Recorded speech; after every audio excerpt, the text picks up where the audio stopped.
तो मध्य प्रदेश की सियासत में एक बड़ा उबाल है, एक बड़ी तस्वीर आज रची जा सकती है। फ्लो टेस्ट होगा या नहीं होगा, इस पर सस्पेंस जरूर बरकरार है, लेकिन सियासी गणित इसका क्या कुछ कहता है, नैना आपको यहाँ पर तफसील से समझाने जा रही है। बिल्कुल, हम ग्राफिक्स के जरिए समझाने की कोशिश करेंगे सबीना, क्योंकि जिस तरह से मौजूदा स्थिति इस समय है वो मध्य प्रदेश का जो मौजूदा समीकरण है उसको समझना बहुत ज्यादा जरूरी है।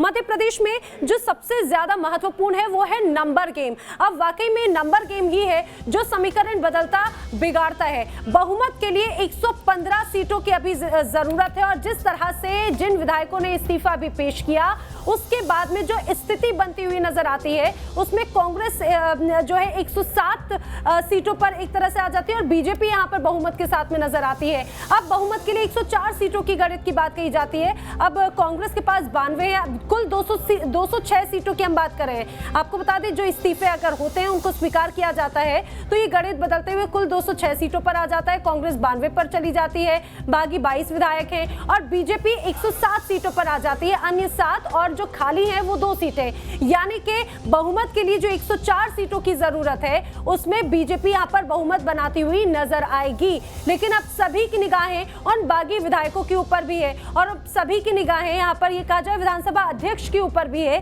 कि आखिर अध्यक्ष क्या निर्णय लेते हैं, क्योंकि अध्यक्ष का आज जो भी कॉल होगा वो ही आगे की तस्वीर स्पष्ट करेगा। क्योंकि जिस तरह से अगर हम बात करें शक्ति परीक्षण की तो उसमें स्पीकर कांग्रेस के बागी 16 विधायकों का इस्तीफा अगर मंजूर कर लेते हैं तो पूरा का पूरा नंबर गेम जो है वो चेंज हो जाएगा। हालांकि राज्यपाल ने आदेश दिया और राज्यपाल के आदेश के अनुसार फ्लो टेस्ट आज ही करने की बात कही जा रही है, और अगर आज फ्लो टेस्ट होता है और जो बागी विधायक हैं उनके इस्तीफे अगर मंजूर कर लिए जाते हैं तो सीट 206 हो जाएंगी कुल, और बहुमत के लिए जैसे हम आपको लगातार बता रहे हैं 104 सीटों की जरूरत होगी।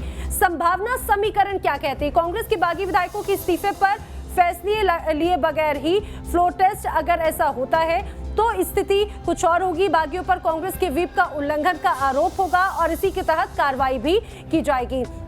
संभावना जो अगली बनती है वो बागी विधायकों के इस्तीफे पर फैसला लटकने की भी दलील अब कांग्रेस की तरफ से दी जा सकती है, और ये भी हो सकता है कि स्पीकर फ्लो टेस्ट का जो फैसला है वो फैसला होने तक इसे टाल भी सकते हैं। स्पीकर पहले बागी विधायकों के कोरोना टेस्ट का भी आदेश दे सकते हैं, ये भी संभावना लगातार बनती हुई नजर आ रही है। कोरोना टेस्ट का नतीजा आने तक फ्लो टेस्ट टाला जा सकता है, क्योंकि जो विधायक जयपुर से या फिर जो गुरुग्राम से आए हैं उनके कोरोना टेस्ट तो हो चुके हैं, लेकिन रिपोर्ट आने का भी इंतजार किया जा सकता है। अगली संभावना बागी विधायकों पर दबाव का आरोप लगाकर कांग्रेस पक्ष हंगामा भी कर सकता है, और इसी हंगामे के चलते स्पीकर सदन की कार्यवाही आगे के लिए भी टाल सकते हैं, जिसकी संभावना काफी बनती हुई नजर आ रही है। क्योंकि आज जब राज्यपाल का अभिभाषण होगा उसके बाद में बीजेपी लगातार फ्लो टेस्ट की मांग करेगी, लेकिन लगातार जो कांग्रेस के पास में जो स्थितियां हैं उसको लेकर हम आपको बता रहे संभावना क्या, लेकिन आखिर कमलनाथ सरकार कैसे बचेगी ये महत्वपूर्ण है। कुछ बीजेपी विधायक कमलनाथ सरकार के पक्ष में अगर क्रॉस वोटिंग कर दे